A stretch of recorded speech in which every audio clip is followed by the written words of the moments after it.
Did you spend much time on any of the sets? I didn't. For me, it was quite fun for me. I would go and visit for a few days and say hi, and then see everybody all wet and miserable in the cold, and bye. And with the last book and sort of breaking it up into two, I would imagine that was a bit daunting, challenging, curious. Can we do it? Should we do it? How did you find that? And how did you really figure out where the break was and how did you go about that process? Well, we started, the studio, I'm sure the studio wanted 2 movies, but they really kind of let it be known to both Stephenie and I that if the story wasn't 1 movie, then it should be 1 movie. So I kind of went off and began the process of breaking down the stories, like looking at the structures and seeing whether or not it was 1 or 2. It became very clear right away that it was 2 movies. If you try to do it as 1, the storytelling would be, every story would get short shrift. Also, it became clear in the book there are 2 stories. There's a story of Bella as a parent, as a newlywed, and facing death and birth and all of that. And then there's Bella as a vampire and a final embodiment of her power. They're 2 very different arcs for that character. So the character in the book has 2 arcs. So it lent itself to 2 movies, and worked with Stephenie on that, and we talked about it, and we finally both agreed it's 2 movies. I'm sure the studio was very happy. Yes.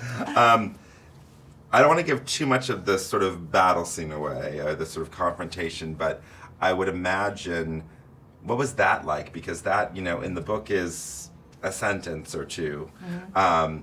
Was that more daunting or more fun just because you felt like at this point you knew it enough that you could actually play and try things and say, let's go a little outlandish and see if we can actually, if it works? Well, one of the funnest things about writing Breaking Dawn 2 in general was, Stephenie, when she's writing the book, she's writing all from Bella's point of view. So things like, Jacob comes to Bella and says, I told your dad I was a werewolf.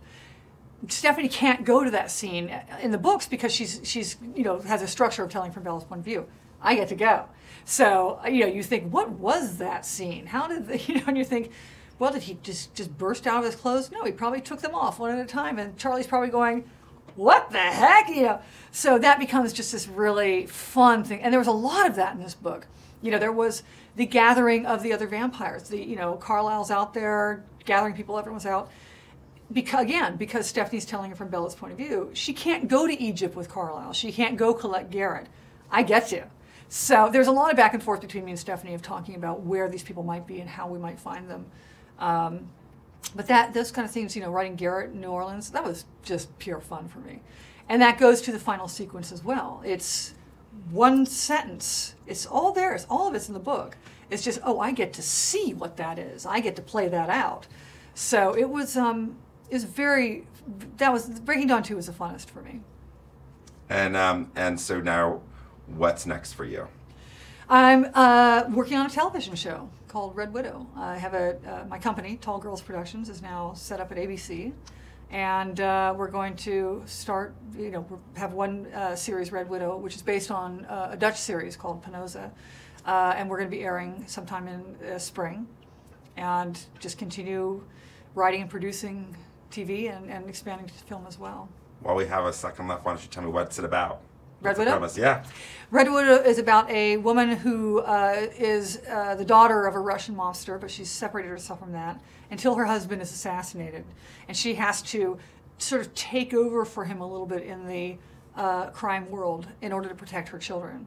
And discovers, over the course of the entire series, she's actually probably better at it than he was. Cool. Well, yeah, can't wait to see it. Cool. Yeah, starring Radha Mitchell. Do you know? Yeah, love Radha Mitchell. Radha Mitchell. I know she's been, has such rich roles in the independent film world. This is a great vehicle for her. And Goran Visnik. I don't know if you know. Yes, the 2 of them, Dreamcast. Oh, great! Congratulations. Thank you. That's excellent. Thank you. Alrighty. I'm excited. I love.